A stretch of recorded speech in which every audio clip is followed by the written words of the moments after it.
Out here at the NFL Combine with Big Ten reporter Coley, Harvey, and Coley. Obviously, you have a different perspective being here. You were just telling me that you're talking with some of the Big Ten athletes here, but Penn State specifically, what stands out about this class? Oh, wow. Well, this is a class that obviously you've got a dynamic receiver in KJ Hamler who's here, and I'm looking forward to seeing what he does at the next level. Obviously, a little smaller in size. It's going to be interesting to see what he does between now and the draft and even in his playing career to really fit into the NFL in that regard. But from a skill standpoint and what he can do with the football, absolutely, he's going to shine. Yetur Gross-Matos, he's probably the big name here for Penn State. And, I had a chance to cover a couple of Penn State games this past year, also a few years ago, even seeing some of these guys when they were just coming in.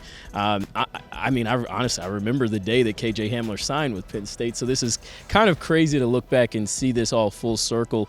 This is the evolution of college football and NFL football, though. It's a cycle, right? But Yetur, I'm really interested to see, kind of where things progress with him. And even John Reed, a guy who was so dynamic in the back end of that secondary throughout his time at Penn State. He could be somebody that some team here is going to get a steal, I think, at some point in the middle of the draft with him. When it comes to this, everybody will look at the 40 times and the bench press and stuff like that. But to you, when these players go and meet with coaches, is that a difference maker, and how much of a difference maker is that in the draft process?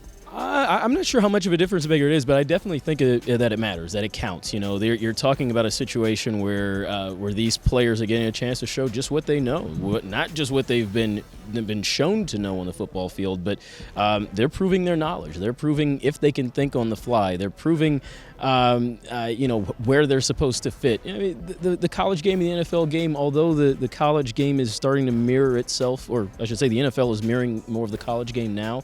You're starting to see some of those things come up.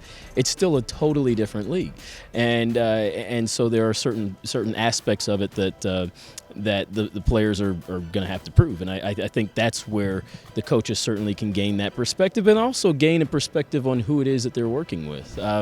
We do kind of crack jokes about some of the interview questions that are asked and this kind of thing in the private coaches and team interviews, but some of them are not really designed to get to know anybody, but at their foundation, it is trying to figure out, okay, is this a guy that we feel like we can coach and who we can also be around on a day-to-day basis, and I think that's where they're going to gain some of that insight. And again, from the Penn State standpoint, having been around Yetur, having talked to him in pregame interviews, having talked to KJ, I certainly believe that they're going to have players who get it, and having seen just the Penn State slate that it's come up in recent years, I think you're going to see some of that certainly translate at the next level.